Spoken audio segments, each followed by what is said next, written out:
தமிழகம் முழுவதும் மெத்தப்பட்டமைன் என்கிற உயர் ரக போதைப் பொருளை விற்பனை செய்து வந்த போதைப்பொருள் கும்பல் தலைவன் கைது செய்யப்பட்டுள்ளார். டெல்லியில் பதுங்கி இருந்தவரை திருவள்ளூர் போலீசார் கைது செய்தது எப்படி? திருவள்ளூர் அடுத்த மணவாள நகர் பகுதியில் போதைப்பொருள் விற்றதாக கடந்த மாதம் முனீர், ஜாவேத் என்று 2 பேரை போலீசார் கைது செய்தனர். மணவாள நகர் போலீசார் அவர்களிடமிருந்து 55 கிராம் மெத்தப்பட்டமைன் போதை மாத்திரைகளையும் பறிமுதல் செய்தனர். பிறகு 2 பேரையும் திருவள்ளூர் நீதிமன்றத்தில் ஆஜர்படுத்தி சென்னை புழல் சிறையில் அடைத்தனர்.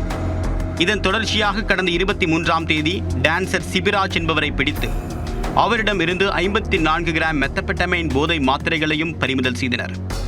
மணவாள நகர் போலீசார் அவரையும் கைது செய்து சென்னை புழல் சிறையில் அடைத்தனர்.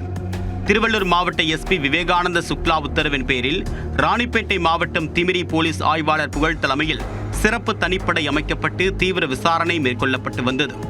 விசாரணையில் டெல்லியிலிருந்து இணையதளம் மூலமாக போதை மாத்திரை அனுப்பப்பட்டது தெரிய வந்தது. மேலும் தமிழ்நாட்டில் பலர் பணப்பரிமாற்றம் செய்திருப்பதும் கண்டறியப்பட்டது. இதில் நாமக்கல்லில் வசித்து வந்த நைஜீரிய நாட்டை சேர்ந்த மைக்கேல், சென்னையில் வசித்து வந்த காங்கோ நாட்டை சேர்ந்த டிஷிம்போ ஆகியோர் இருவரையும் கைது செய்து விசாரணை மேற்கொண்டனர். அவர்கள் கொடுத்த தகவலின் அடிப்படையில் கும்பலின் முக்கிய தலைவனை கைது செய்ய சிறப்பு படையினர் டெல்லி மற்றும் நொய்டாவில் தங்கி விசாரணை மேற்கொண்டனர்.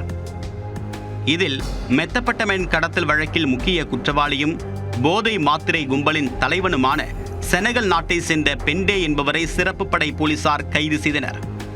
அவரிடமிருந்து பல சிம் கார்டுகள், போலி அடையாள அட்டை மற்றும் வணிக கடைகள் மூலமாக சட்டவிரோதமாக செய்யப்பட்ட பண பரிவர்த்தனைகள் கண்டறியப்பட்டன. இதையடுத்து கைது செய்யப்பட்ட பெண்டே டெல்லி நீதிமன்றத்தில் ஆஜர்படுத்தப்பட்டு வெள்ளிக்கிழமையன்று திருவள்ளூருக்கு அழைத்து வரப்பட்டார். மேலும் அவரிடம் தொடர்புடைய வெளிநாடுகளில் வசித்து வரக்கூடிய பல்வேறு நபர்கள் குறித்து விசாரணையும் மேற்கொள்ளப்பட்டு வருகிறது.